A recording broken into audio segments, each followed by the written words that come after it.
कि श्रीमान केवल जी तब सुमित्रा माता का पाठ करते थे जब हमें रामलीला के शब्द की भी समझ नहीं थी कि रामलीला लगाई क्यों जाती।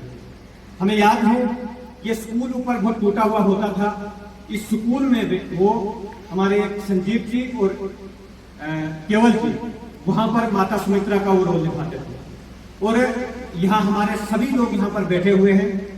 हमने केवल इन लोगों को यहाँ पर क्यों बुलाया है, इसके पीछे भी कारण है। केवल जी ने इन लोगों के साथ काम किया था। श्रीमान सतीश जी प्रामिटर होते थे, श्रीमान देवराज जी माता सीता का रोल करते थे, श्रीमान ओंकार जी यहाँ पर भगवान श्री राम का रोल करते थे, माता कौशल्या का रोल करते थे। बाकी ये सभी लोग जो है हमारे यहाँ के एक्टर हैं। हमारे सुरजीत जी यहाँ पर मेघनाथ का रोल करते थे, श्रीमान वेद प्रकाश जी हनुमान जी का रोल करते थे और यहाँ पर हमारे महेंद्र जी हैं। इनके परिवार की तरफ से हमने इनको परिवार के सदस्य के रूप में यहाँ पर आमंत्रित किया और श्रीमान संजय जी जो हमारे नंबरदार भी हैं और हमारे क्लब के वाइस चेयरमैन भी। श्रीमान यशपाल जी यहाँ पर शायद उपस्थित नहीं थे, उनको भी हमने यहाँ पर आमंत्रित किया।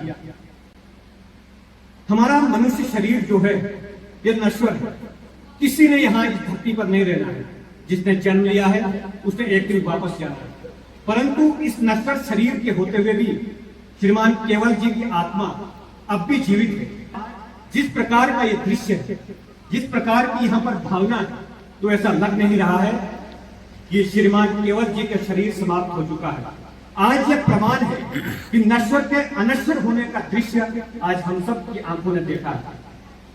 हमारे शास्त्रों में कहा गया है, भगवत गीता का एक श्लोक मुझे याद आ रहा है, न जयते न म्रियते व कदाचित् न भवति न भूतवा व न भूयते अजो नित्यम शाश्वतम पुराणो न हन्यते हन्यमाने शरीर।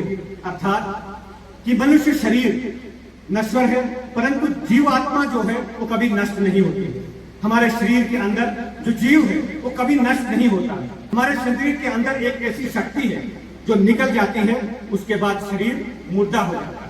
हम सबको आज श्रीमान केवल जी के इस श्रद्धांजलि सभा से ये सीख लेकर जाना चाहिए कि हम सब ने एक दिन मरना है, हम सब ने इस संसार को छोड़कर जाना है, परंतु हम इस सत्य को भूल जाते हैं कि हमने मरना है।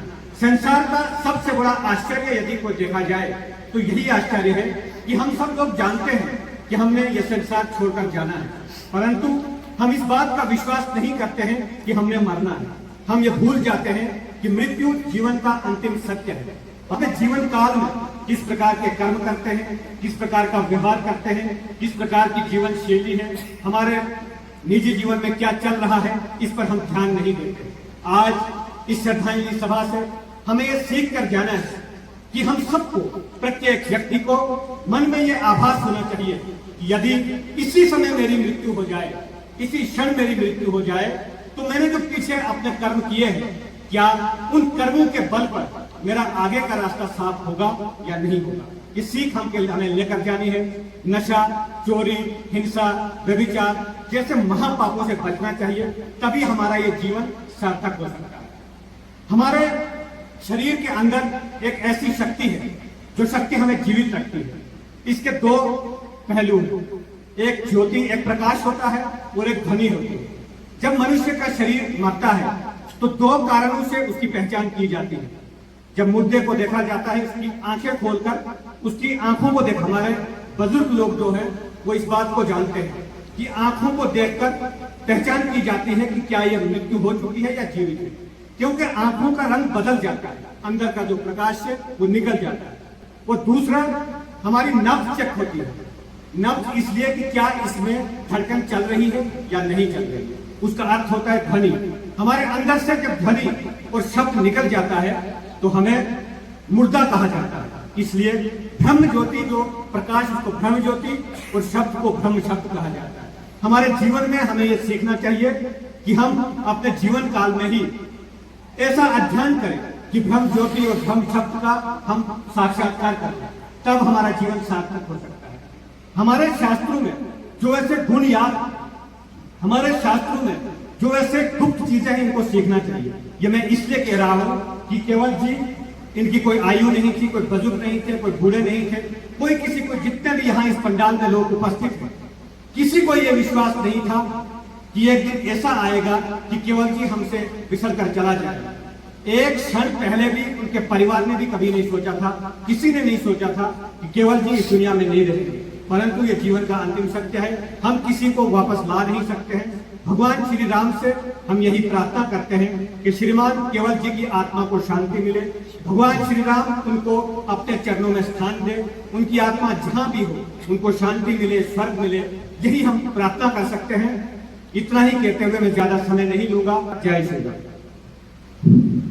बोल श्याम राम भगवान की जय। केवल सिंह जी को भूलना असंभव है।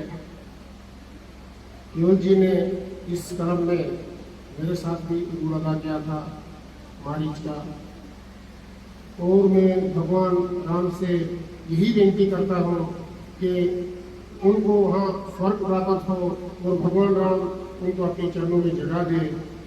और साथ में केवल जी के परिवार को भगवान राम से विनती करता हूँ कि उनको सुख, ये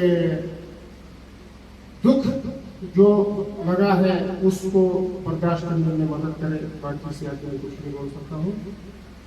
अब केवल जी के यहाँ पर फोटो लगा तो